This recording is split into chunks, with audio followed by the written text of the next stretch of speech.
Bismillahirrahmanirrahim. Pada kesempatan kali ini kami akan membacakan kitab Al-Mahalli di juzuk pertama halaman 283 mengenai kebolehannya si makmum melakukan salat fardu sedangkan imamnya melakukan salat sunnah.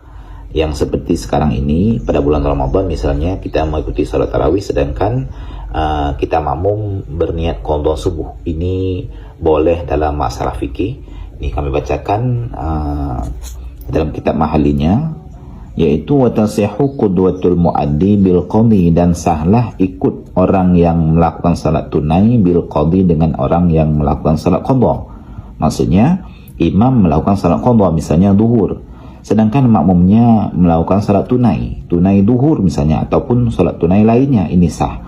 Kemudian wal muftaridi bil mutanafili, sah juga ikut orang yang melakukan salat fardu bil mutanafili dengan orang yang melakukan salat sunnah. Seperti sekarang ini misalnya musim tarawih, imamnya salat tarawih, kita makmum mengqadha salat subuh misalnya, ini sah.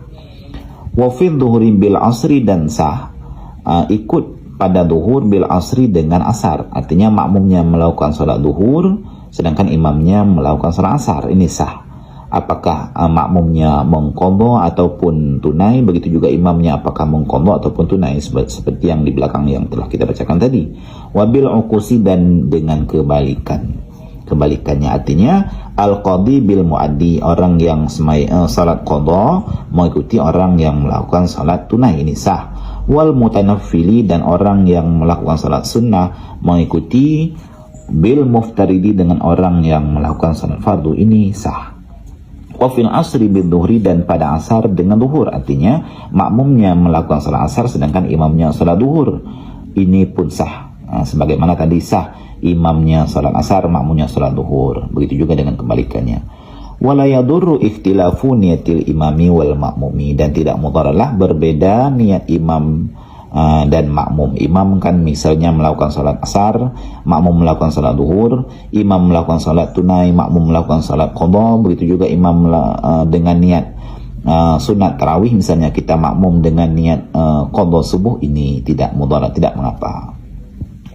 Wa kana dhuhuru bis subhi, dan begitu juga duhur dengan subuh. Salat duhur bisa juga mengikuti imam sedang melakukan salat subuh, misalnya si makmum mengqadha duhur di ketika subuh, imamnya salat subuh, makmumnya melakukan salat duhur qadha misalnya. Wal maghribi, dan salat maghrib, imamnya salat maghrib, makmumnya salat duhur